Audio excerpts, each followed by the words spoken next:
Hi hello, ചെമ്പനീർ പൂവ് സീരിയലിൻ്റെ നാളത്തെ ആ ഒരു വിശേഷത്തിലേക്ക് എല്ലാവർക്കും സ്വാഗതം. അങ്ങനെ നമ്മുടെ രേവതിക്ക് വേണ്ടി കഷായമൊക്കെ ഉണ്ടാക്കി കൊടുത്തു. അപ്പം രേവതി ആണെങ്കിലോ സച്ചി തന്നെ ഇത്രയധികം സ്നേഹിക്കുന്നുണ്ടല്ലോ, സച്ചിക്ക് തന്നെ എത്രമാത്രം ഇഷ്ടമാണ് എന്നൊക്കെ ആലോചിച്ച് വളരെയധികം ഹാപ്പിയായി. അങ്ങനെ അവളാണെങ്കിലും നമ്മുടെ സച്ചിയെ കെട്ടിപ്പിടിച്ചു. പിന്നീടാണെങ്കിലോ സച്ചിയും എന്ത് ചെയ്യണമെന്നറിയാതെ പകച്ചു നിൽക്കുകയാണ്. അങ്ങനെ അവനും അവളെ കെട്ടിപ്പിടിച്ചു. പിന്നീടാണെങ്കിലോ അവളുടെ നെറ്റിയിൽ ഒരു ഉമ്മ കൊടുത്തതിന് ശേഷം പിന്നെ നമ്മളെ കാണിക്കുന്നത് പിറ്റേ ദിവസം രാവിലെയാണ് കേട്ടോ. അങ്ങനെ നമ്മുടെ രേവതി ഉറക്കം ഉണർന്ന് നോക്കുമ്പം അയ്യോ നേരമൊക്കെ ശരിക്കും വെളുത്തല്ലോ, ഇപ്പം താൻ എഴുന്നേക്കാനായിട്ട് ലേറ്റ് ആയല്ലോ എന്നൊക്കെ പറഞ്ഞ് പതുക്കെ ആ ബെഡിൽ നിന്നും എഴുന്നേക്കുന്ന സമയത്താണെങ്കിലും അവളുടെ സാരി ആരോ പിടിച്ച് വലിക്കുന്നത് പോലെ തോന്നുക. അപ്പോൾ രേവതി തിരിഞ്ഞിട്ട് വീട് എനിക്ക് അടുക്കളയിലേക്ക് പോകാനുണ്ട്, അവിടെ ഒരുപാട് കാര്യങ്ങൾ ചെയ്യാനുണ്ടെന്നൊക്കെ പറഞ്ഞ് ഇങ്ങനെ വിടാനൊക്കെ പറയുമ്പോഴത്തേക്കിനും അവളാണെങ്കിലോ ഇത് വിടുന്നില്ലല്ലോ എന്നും പറഞ്ഞ് തിരിഞ്ഞു നോക്കുമ്പോഴാണെങ്കിൽ സച്ചി നമ്മുടെ രേവതിയുടെ സാരിയുടെ തുമ്പിൽ അതിലിങ്ങനെ കൈ വെച്ച് കിടക്കുകയാണ്. അങ്ങനെ ഒരുവിധം അവൻ്റെ ആ ഒരു കൈയൊക്കെ വിടിയിച്ച് നമ്മുടെ രേവതിയാണെങ്കിൽ ഒരു ചെറിയ നാണത്തോടു കൂടി നേരെ ബാത്റൂമിലേക്ക് പോവുകയാണ്. പിന്നീട് പുള്ളിക്കാരി ഒരു കുളിയൊക്കെ പാസ്സാക്കി ദാ വിളക്ക് വെക്കണമല്ലോ, അതിന് വേണ്ടിയിട്ട് ആ റൂമിലേക്ക് ചെല്ലുമ്പോഴാണെങ്കിലോ ചന്ദ്രമതി അവിടെ എഴുന്നേറ്റ് നിൽക്കുകയാണ്. ചന്ദ്ര ചോദിച്ചു, അല്ല രേവതി ഇപ്പോഴാണോ നിനക്ക് നേരം വെളുത്തത്?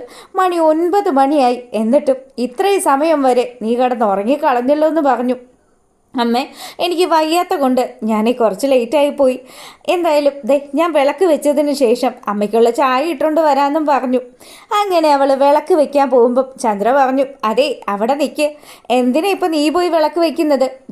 വിളക്ക് വെക്കാനൊക്കെ ഇവിടെ വേറൊരാളുണ്ട്, നിനക്കറിയില്ലേന്ന് ചോദിക്കുക. വിളക്ക് വെക്കാൻ ആരാ അമ്മ ഇവിടെ ഉള്ളത്? ഇപ്പം ഞാനല്ലേ ഉള്ളൂ, ഞാൻ പോയി വിളക്ക് വെച്ചിട്ട് വരാം. അപ്പം ചന്ദ്രമതി ആണെങ്കിൽ എൻ്റെ പുന്നാര മരുമോളുണ്ട് ശ്രുതി, അവൾ വിളക്ക് വെച്ചോളും, നീ ഒരു കാര്യം ചെയ്, അടുക്കളയിൽ പോയി എന്തേലും ഫുഡ് ഉണ്ടാക്കുമെന്നൊക്കെ പറഞ്ഞു. അങ്ങനെ രേവതി ആണെങ്കിൽ ചന്ദ്രമതിയോട് തിരിഞ്ഞു നിന്നു. എന്നിട്ട് പറഞ്ഞു, അതേ അമ്മേ, ഏത് വീട്ടിലേക്കും ഒരു മരുമോൾ വരുമ്പോഴത്തേക്കിനും അവൾ ആ വീടിൻ്റെ വിളക്കാണെന്നാണ് പറയുന്നത്. അതുപോലെ ഞാനും ഈ വീട്ടിലേക്ക് വലതുകാലെടുത്ത് വെച്ച് വന്നതാണ്. എന്തായാലും അമ്മ പറയുന്ന എല്ലാ കാര്യങ്ങളും ഞാൻ അംഗീകരിക്കാറുണ്ടല്ലോ, പക്ഷേ ഈ ഒരു കാര്യം മാത്രം എനിക്ക് സമ്മതിച്ചു തരാൻ കുറച്ച് ബുദ്ധിമുട്ടുണ്ടെന്ന് രേവതി ചന്ദ്രയുടെ മുഖത്ത് നോക്കി പറയാണ്. അപ്പോൾ ചന്ദ്രമതി ആണെങ്കിലും വന്ന് ഇപ്പം എന്നോട് നേരിട്ട് നിന്ന് സംസാരിക്കാൻ വരെ ആയല്ലേ, നിനക്ക് ഇതിനൊക്കെ പിന്തുണ തന്നത് നിൻ്റെ കെട്ടിയവനാണെന്നൊക്കെ എനിക്കറിയാമെന്നൊക്കെ പറഞ്ഞ് ചന്ദ്ര ഇങ്ങനെ ദേഷ്യപ്പെടുമ്പോഴത്തേക്കിനും രേവതി പറഞ്ഞു, അതെ അമ്മേ, ഞാൻ വിളക്ക് വെച്ച് കഴിഞ്ഞിട്ട് ബാക്കി അമ്മ പറഞ്ഞോളൂ എന്ന് പറഞ്ഞു. എടി നീ ഇപ്പം എൻ്റെ നേരെയാണോ ഈ സംസാരിക്കാൻ തുടങ്ങിയിരിക്കുന്നതെന്ന് പറഞ്ഞു. അമ്മേ, അമ്മ പറയുന്ന മരുമോള് ദാ വരുന്നുണ്ട്, നോക്ക്, പല്ലും തേച്ചുകൊണ്ട് വരുന്ന ശ്രുതിയെ കാണിച്ചു കൊടുക്കുകയാണ് രേവതി. അപ്പോഴാണെങ്കിലോ മനുഷ്യൻ്റെ നാണം കെടുത്താൻ വേണ്ടിയിട്ട് ഇപ്പോഴാണ് ശ്രുതി നീ എഴുന്നേറ്റതെന്ന് ചന്ദ്രമതി പോയി ചോദിക്കുകയാണ്. അപ്പോൾ ശ്രുതി പറഞ്ഞു, ആൻറ്റി ഇപ്പോഴും എഴുന്നേക്കണമെന്നൊന്നും വിചാരിച്ചതല്ല, പക്ഷേ എനിക്ക് രാവിലെ പാർലറിൽ പോകണം, ചില പരിപാടികളൊക്കെ ഉണ്ടെന്നും പറഞ്ഞ് ശ്രുതിയാണെങ്കിൽ ഇങ്ങനെ പല്ലൊക്കെ തേച്ച് ഞാനീ പോയി കുളിച്ചിട്ട് വരാട്ടോ എന്ന് പറഞ്ഞു. അങ്ങനെ ചന്ദ്രമതി ആണെങ്കിലോ എന്നാൽ വേഗം ആവട്ടെ മോളെ, വിളക്ക് വെക്കടിയെന്നും പറഞ്ഞ് രേവതിയോട് വിളക്ക് വെക്കാനും പറഞ്ഞു. ചന്ദ്രമതി ആണെങ്കിൽ ബ്ലാക്ക് കോഫി കിട്ടണമല്ലോ, അതിന് വേണ്ടിയിട്ട് ഹാളിൽ വന്നിങ്ങനെ ഇരിക്കുകയാണ്. രേവതി വിളക്കൊക്കെ വെച്ച് കഴിഞ്ഞു. രേവതിക്കൊരു പ്രത്യേക നാണവും ഒരു പരുങ്ങലും ഒക്കെ ഉണ്ട്.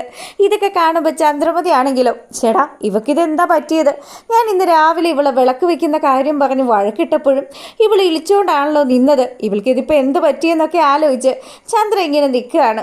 അങ്ങനെ രേവതി ആണെങ്കിൽ നേരെ കിച്ചണിലേക്ക് പോയി. അപ്പോഴാണെങ്കിലോ രവി അങ്ങോട്ട് വന്നു. രവി വന്നിട്ട് പറഞ്ഞു, അതെ ചന്ദ്രേ, ചായ ആയില്ലേ?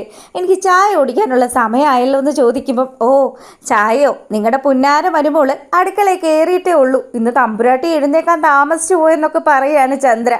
അപ്പം ചന്ദ്രയോട് പറഞ്ഞു, എടി അവൾ എല്ലാ ദിവസവും വെളുപ്പിനെ എഴുന്നേറ്റ് എല്ലാ കാര്യങ്ങളും ഒക്കെ ചെയ്യുന്നതല്ലേ, അവൾക്ക് ഒരു ചെറിയ റെസ്റ്റൊക്കെ വേണ്ടേ, നീ ഒന്ന് അടങ്ങ് ചന്ദ്രയെന്നൊക്കെ പറയുമ്പം അല്ലേലും നിങ്ങളുടെ മരുമോള്, നിങ്ങൾ കണ്ടുപിടിച്ച് കൊണ്ടുവന്ന മരുമോള്, അവളെ ഞാൻ എന്തെങ്കിലും പറഞ്ഞു കഴിഞ്ഞാൽ അപ്പം നിങ്ങൾക്ക് ഒരുപാട് മറുപടികൾ ഉണ്ടാകുമല്ലോ. അങ്ങനെ ചന്ദ്ര ദേഷ്യത്തോടു കൂടെ ഇരിക്കുമ്പോഴാണെങ്കിലും നമ്മളെ കാണിക്കുന്നത് സച്ചിയാണ്. ആൾ നല്ല സൂപ്പറായിട്ട് കിടന്നങ്ങ് ഉറങ്ങുകയാണ്. അപ്പം സച്ചി ആ ഒരു ഉറക്കത്തിലാണെങ്കിലോ ഇങ്ങനെ ഓരോ കാര്യങ്ങൾ, അതായത് പിച്ചും പെയ്യും ഒക്കെ പറയുകയാണ്.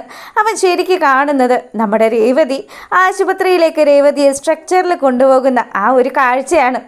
അങ്ങനെ നമ്മുടെ രേവതി ആണെങ്കിൽ പ്രസവ വേദന കൊണ്ട് പൊളയാണ്. സച്ചി ആണെങ്കിലോ അവൾക്ക് ആശ്വാസമായി ആയിട്ട് അവളുടെ കൂടെ തന്നെയുണ്ട്. സച്ചി പറഞ്ഞു, നീ കരയല്ലേ രേവതി, നീ കരയുന്നത് കണ്ടു കഴിഞ്ഞാൽ എനിക്ക് സങ്കടം വരുമെന്നൊക്കെ പറഞ്ഞ് അവളെ ആശ്വസിപ്പിച്ചു. അങ്ങനെ അവൾ ലേബർ റൂമിലേക്ക് കയറുകയാണ്.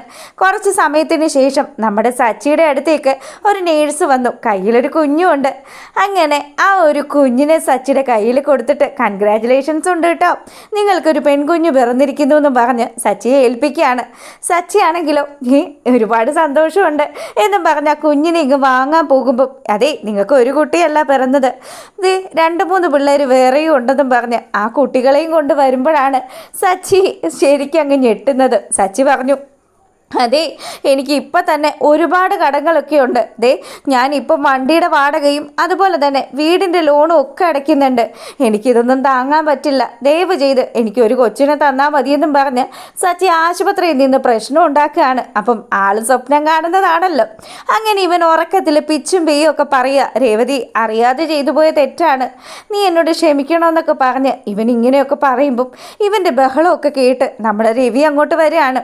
അങ്ങനെ രവി വന്ന് നോക്കുമ്പോഴാണെങ്കിലോ സച്ചിയാണെങ്കിൽ ബഹളം വെക്കുമ്പോഴത്തേക്കിനും രവി രേവതിയെ വിളിക്കുകയാണ്. അതേ മോളെ, അവൻ എന്തൊക്കെയോ ഉറക്കത്തിൽ പറയുന്നുണ്ട്, എന്താണ് ഏതാണ് എന്നൊക്കെ നീ തന്നെ ചോദിച്ച് മനസ്സിലാക്കാൻ പറഞ്ഞു. അങ്ങനെ രേവതി വന്ന് നോക്കുമ്പോഴാണെങ്കിലും, അയ്യോ എനിക്കൊന്നും അറിയത്തില്ലേ, എനിക്കിപ്പോൾ തന്നെ ഒരുപാട് കടങ്ങളൊക്കെ ഉണ്ട്, ഇനി ഇതൊക്കെ വീട്ടിയിട്ട് വേണം ബാക്കി കാര്യങ്ങളൊക്കെ ചിന്തിക്കാൻ, ഒരു കൊച്ചാണെങ്കിലും ഞാൻ സമ്മതിച്ചു എന്നൊക്കെ പറഞ്ഞ് ഇവനിങ്ങനെ വർത്തമാനം പറയുകയാണ്.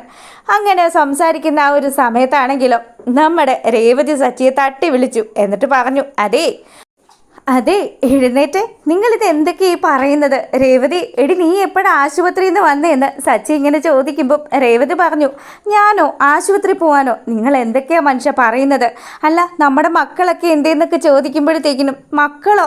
രേവതിക്ക് കാര്യം പിടികിട്ടി. അവളാണെങ്കിൽ നാണിച്ചുകൊണ്ട് അവിടെ ഇങ്ങനെ നിൽക്കുമ്പോഴാണെങ്കിലോ, അച്ഛ ഞാനൊരു സ്വപ്നം കണ്ടച്ച, വെളുപ്പാൻ കാലത്ത് കാണുന്ന സ്വപ്നങ്ങളൊക്കെ ഫലിക്കുമെന്ന് ചോദിക്കുകയാണ്. എടാ മോനെ, അതിനിത് വെളുപ്പിനെ അല്ലല്ലോ, ഇപ്പതാ 9:30 ആയിട്ടുണ്ട്, നീ ഈ സമയത്ത് കണ്ട സ്വപ്നം ഫലിക്കുമായിരിക്കും. അല്ല എന്ത് സ്വപ്നം മോൻ കണ്ടതെന്ന് ചോദിക്കുമ്പം, അച്ഛ രേവതിക്ക് പിള്ളേരുണ്ടായ കാര്യമാണ് ഞാൻ കണ്ടത്, എനിക്ക് 3 മക്കളച്ഛൻ ഉണ്ടായതെന്നൊക്കെ പറഞ്ഞ് സച്ചി ഇങ്ങനെ പറയുമ്പോഴത്തേക്കിനും ഈ മനുഷ്യൻ്റെ കാര്യമൊന്നും പറഞ്ഞ് രേവതിയാണെങ്കിൽ കിച്ചണിലേക്ക് പോവുകയാണ്. അങ്ങനെ സച്ചി പറഞ്ഞ കാര്യങ്ങളും ഒക്കെ ആലോചിച്ചുകൊണ്ട് നമ്മുടെ രേവതി കിച്ചണിൽ നിന്ന് ചായ ഉണ്ടാക്കുകയാണ്.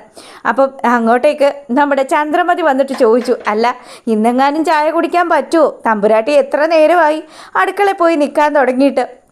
ദേ എനിക്കിപ്പോൾ തന്നെ ചായ കുടിക്കണമെന്ന് പറഞ്ഞു, രവിയേട്ടനും അവിടെ വെയിറ്റ് ചെയ്യുന്നുണ്ടെന്ന് പറഞ്ഞപ്പം ഇപ്പം കൊണ്ടുവരാം അമ്മയെന്നും പറഞ്ഞ് രേവതി ആണെങ്കിൽ പഞ്ചസാര ഇടുന്നത് പോലും കറക്റ്റായിട്ട് നോക്കാതെ ആ ചട്ടി നല്ലതുപോലെ അങ്ങ് മധുരമൊക്കെ അങ്ങ് തട്ടി. അങ്ങനെ ആ ഒരു ചായ ഇട്ടുകൊണ്ട് ചിരിച്ച മുഖത്തോട് കൂടി രേവതി വരുമ്പോഴാണെങ്കിലോ ചന്ദ്ര നമ്മുടെ രേവതിയുടെ മുഖത്തേക്ക് നോക്കി, ഇവളുടെ ഈ ഒരു ചിരി എന്ത് പറഞ്ഞാലും ഇളിച്ചോണ്ട് നിന്നോളൂ എന്ന് പറഞ്ഞ് അവൾ ആ ഒരു ചായ വാങ്ങിച്ച് കുടിക്കുകയാണ്. അപ്പോഴാണ് ആശാട്ടിക്ക് ആ ഒരു കാര്യം പിടികിട്ടുന്നത്. എൻ്റെ ദൈവമേ, ഇതെന്താ നീ പായസം ഉണ്ടാക്കിക്കൊണ്ട് വന്നതാണോ എന്ന് ചോദിച്ച് രേവതിയോട് ദേഷ്യപ്പെടുകയാണ്. അപ്പം രവിയാണെങ്കിൽ ആ ഒരു ചായ എടുത്ത് കുടിച്ചു. പുള്ളിക്ക് മനസ്സിലായി പഞ്ചസാര അധികമാണെന്ന്. അങ്ങനെ ഇവർ പിന്നീട് അങ്ങോട്ട് നമ്മുടെ ശ്രീകാന്ത് വരികയാണ്. അപ്പം ശ്രീ വന്നിട്ട് പറഞ്ഞു, ഏട്ടത്തി ചായ എടുത്തോ, എന്നാൽ എനിക്ക് ഒരു ഗ്ലാസ് എടുത്തോളാൻ പറഞ്ഞു. അങ്ങനെ ശ്രീകാന്ത് ആ ഒരു ചായ വാങ്ങിച്ചു കുടിച്ചു. ചന്ദ്രമതി ആണെങ്കിലോ ഈശ്വര മനുഷ്യനെ കൊല്ലാനായിട്ട്, എടി നീ ഇതിൽ മനഃപൂർവ്വം ഇത്രയും പഞ്ചസാര ചേർത്തതല്ലേ? നിനക്കെന്താ ഇപ്പോൾ പ്രശ്നം? ഞാൻ വല്ല അസുഖം വന്ന് ചത്തു കഴിഞ്ഞാൽ നിനക്ക് സന്തോഷമായിരിക്കുമല്ലോ എന്നൊക്കെ പറഞ്ഞ് ചന്ദ്ര ഇങ്ങനെ വഴക്കിടുന്ന സമയത്തും രേവതി ചിരിച്ചുകൊണ്ട് തന്നെ നിൽക്കുകയാണ്. അങ്ങനെ നിനക്ക് എന്താ പെണ്ണെ പറ്റിയത്? ഇതെന്തൊരു കഷ്ടമാണ്, വഴക്ക് പറഞ്ഞിട്ടും അവൾ ചിരിച്ചുകൊണ്ടാണല്ലോ നിൽക്കുന്നതെന്നൊക്കെ പറയുമ്പോൾ രവി പറഞ്ഞു, എൻ്റെ ചന്ദ്രേ മധുരമൊക്കെ കറക്റ്റാണ്, നീ ഒന്ന് കുടിച്ചു നോക്ക്, നിനക്ക് എന്തോ ഒരു പ്രശ്നം ഉണ്ടെന്ന് പറഞ്ഞു. അങ്ങനെ നമ്മുടെ ശ്രീകാന്ത് ആ ഒരു ചായ കുടിക്കുമ്പോഴാണെങ്കിലോ ശ്രീകാന്തിനും കാര്യം പിടികിട്ടി. അച്ഛാ ഇതിനകത്ത് മധുരം ഉണ്ടല്ലോ എന്ന് ചോദിക്കുമ്പം എടാ എന്നും പറഞ്ഞ് നമ്മുടെ രവി ആണെങ്കിൽ അവനെ കണ്ണിറക്കി കാണിക്കുകയാണ്. അപ്പം ശ്രീകാന്തിന് മനസ്സിലായി, അമ്മ ഇത് കറക്റ്റ് മധുരമാണല്ലോ, അമ്മയ്ക്ക് തോന്നിയതായിരിക്കുമല്ലേ എന്നൊക്കെ പറഞ്ഞു.